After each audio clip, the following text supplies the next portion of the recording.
Welcome back, everyone. Ready for another deep dive? Today we're going to be looking into the JFK assassination.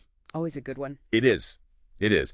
We're looking specifically at a journal. It's got all these fascinating articles, sort of taking different angles on the assassination. Right. One of these articles, it focuses on a witness named Ed Hoffman. Okay. And sadly, Hoffman died recently, so this is sort of like a newly available story. Ah, okay. Interesting. Yeah, so Hoffman, he claimed he saw something in Dealey Plaza that day that actually contradicts the Warren report. So the official account. Exactly. Okay, so what did he supposedly see that was so different? Well, he claimed to have seen something that basically, well, if it's true, it really throws that whole lone gunman theory out the window. Huh. And what's really kind of striking is that Hoffman, he faced a lot of ridicule for talking about what he saw. Yeah, and it makes his story even more compelling because it seems like he wasn't trying to, get attention or anything. He just genuinely believed that he had something important to share, to try to help people understand what really happened. Right, so like he felt some responsibility to say something. Yeah, absolutely. Like a sense of duty to set the record straight or something. And there's this researcher, Barry Keene, and he actually met Hoffman at a JFK Lancer conference, actually. Oh, wow. And Keene said Hoffman was a very sincere guy. Honest.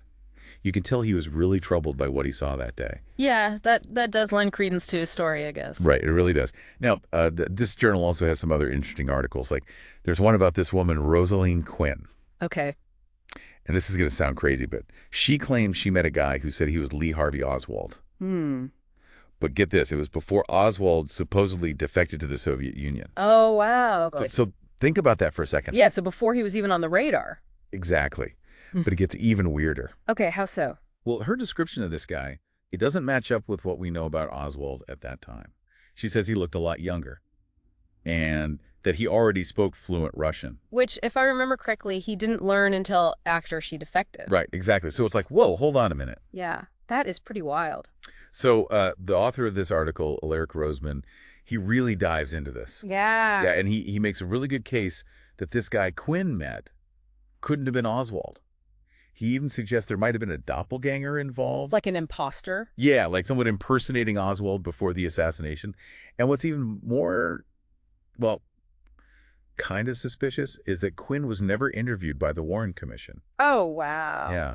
And there's even corroboration from John Donovan, who was Oswald's commanding officer, and he actually confirms that Oswald did speak Russian before his defection.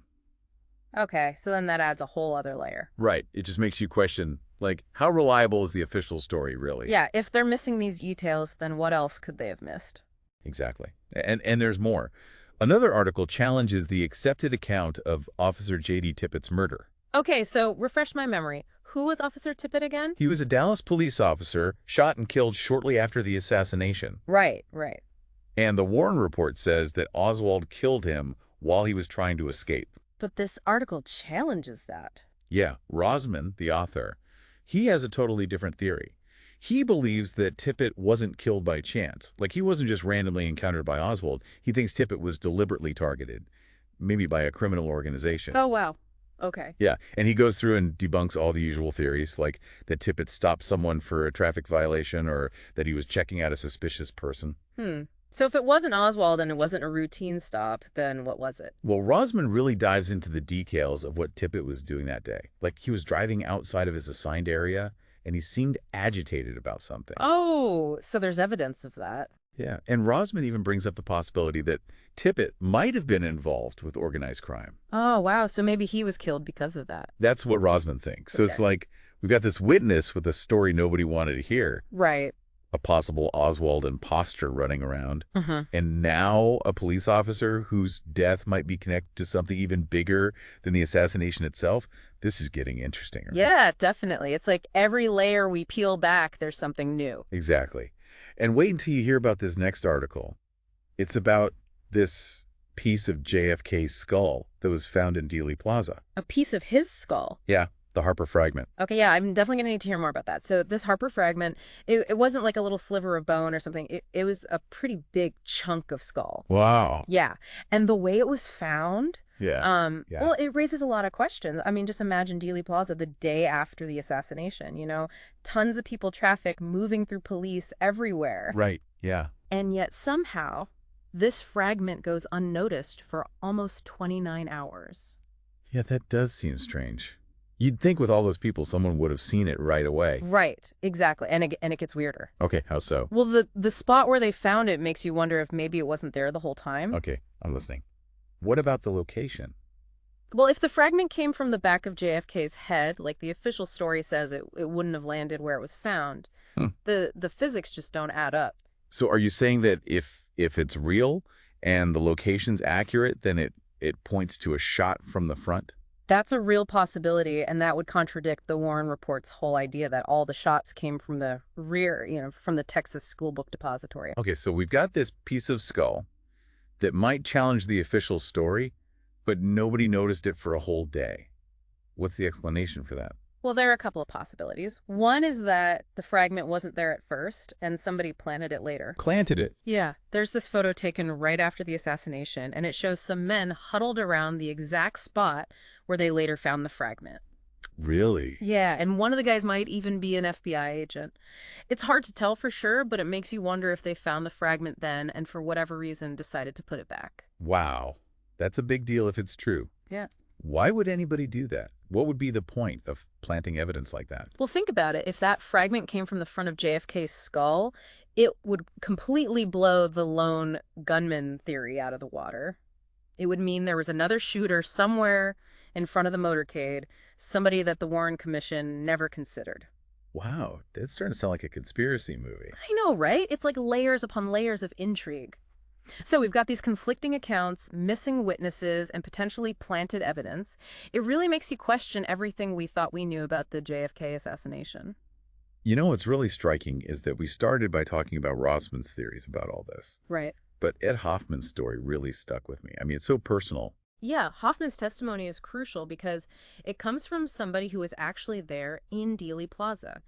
And remember, he wasn't some crazy conspiracy theorist. This was a guy who was deeply affected by what he saw and felt like he had to tell his story, even though people ridiculed him and didn't believe him. Exactly. It's that conviction that makes his story so powerful. It's not about fame or attention for him. It's just about adding his piece to the puzzle. And his piece, if we take it seriously, it really challenges the official timeline of the shooting. It calls into question everything the Warren Report concluded. And then we have Rosaline Quinn possibly meeting a fake Oswald years before the assassination. Right. If she's telling the truth, it opens up a whole can of worms about a much bigger conspiracy than we ever imagined. It's almost like someone was setting the stage, creating a story around Oswald long before he even became a suspect.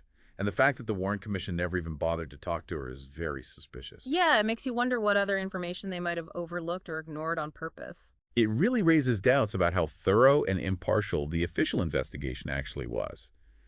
And then there's Officer Tippit. Whether his death was directly tied to the assassination or not, it just adds to the feeling that there's way more to this story than we see on the surface. Yeah, Rosman's theory about Tippit is definitely controversial, but it offers a really interesting new perspective. Yeah. It highlights the fact that there were people within the Dallas Police Department at the time who had connections to organized crime. And if Tippit was involved in something shady, that could explain why somebody wanted him dead, even if it had nothing to do with JFK. Exactly. Rosman argues that Tippit was a troubled guy, maybe mixed up in some dangerous business that ultimately led to his death. And the way he was killed, the precision of the shots, the shooter's calmness, it all points to a professional hit. That's a scary thought, especially when you consider that it all happened during one of the most significant events in American history. Right. And of course, there's the Harper fragment. This tangible piece of evidence could actually rewrite the whole assassination story. The Harper fragment is a physical reminder that there are still pieces of the puzzle missing. It makes us face the possibility that the official story is incomplete or maybe even intentionally misleading. It's like this little piece of bone holds the key to a much bigger truth. It makes you think, what else is out there? What other evidence has been ignored or suppressed over the years? And that's the thing about the JFK assassination. It's a mystery that never dies. Every new piece of information, every new story we hear, like the ones in this journal, makes us re-examine everything we thought we knew. It's like peeling back the layers of an onion. Each layer reveals something new, something unexpected, something that challenges the accepted version of events. But with each layer, we get closer to the truth. That's exactly what we're doing right now, going through this journal, listening to the stories of Ed Hoffman, Rosaline Quinn, and Officer J.D. Tippit. Each story a thread in the complex and unsolved mystery of this historical event. It's amazing how these little stories, these like pieces of the puzzle, can totally change how we understand something as big as the JFK assassination. Right. We started out talking about Ed Hoffman, Right. and it's led us to all these other theories about what really happened that day. What I find so interesting about these other theories is that they don't just throw out the official story. They actually try to explain all the weird stuff that doesn't make sense in the Warren report. Yeah. All the inconsistencies and the questions that nobody seems to have an answer to. Yeah, it's like they make you think critically about what really happened and not just accept the official version without question. Exactly, and that's what I really like about these articles in the Dealey Plaza Echo. They make you look at the evidence in a new way and reconsider everything you thought you knew about the assassination. Yeah. Okay, so take the Harper fragment, for example. Okay. We talked about the idea that maybe it was planted. But even if we ignore that theory for a second, just its existence alone is kind of strange. Don't you think?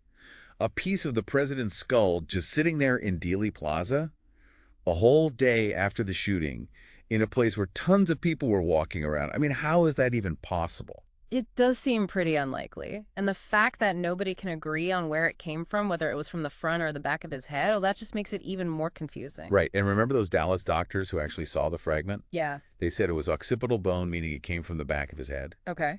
So if they're right, and if they found the fragment in the place they say they did, it means the shot came from the front, which totally contradicts the Warren report. Yeah. You've got a point there. So where does all of this leave us? We've got Ed Hoffman saying the timing of the shots might be off. We have Rosaline Quinn maybe meeting a fake Oswald years before the assassination. And then there's Officer Tippit, whose death could be tied to something much darker than we initially thought.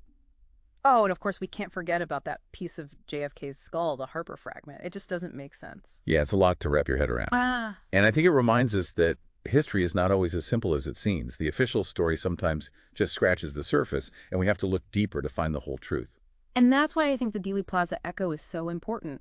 These articles, with their different theories and firsthand accounts, they encourage us to stay curious, to question what we're told, and to never stop searching for the truth, even when it's hard to find. So what does this all mean for our listeners out there? Well, it means that the JFK assassination is not just some event that happened a long time ago. It's an unsolved mystery that continues to fascinate and challenge us. It's a story that makes us rethink everything we thought we knew. And as we've seen in this deep dive, the evidence is often messy. The witnesses don't always agree, and the motives are sometimes unclear.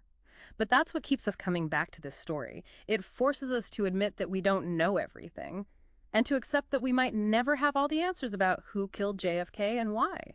But that doesn't mean we should just give up. It doesn't mean we should blindly believe the official story. We should keep asking questions and exploring different perspectives, and always be open to new possibilities. The Dealey Plaza Echo, with all its alternative theories and personal stories, shows us that it's okay to challenge the accepted version of events. And who knows, maybe someday a new piece of evidence will pop up, or a new witness will tell their story, or someone will come up with a new theory that finally explains everything. Until then, the JFK assassination will remain a mystery, a reminder that some questions just don't have easy answers. So keep those questions coming and keep exploring those different theories. And most importantly, stay open-minded. Because as we've seen in this deep dive, the truth can be stranger than fiction, and the best stories are the ones that make us question everything we thought we knew. Until next time, keep diving.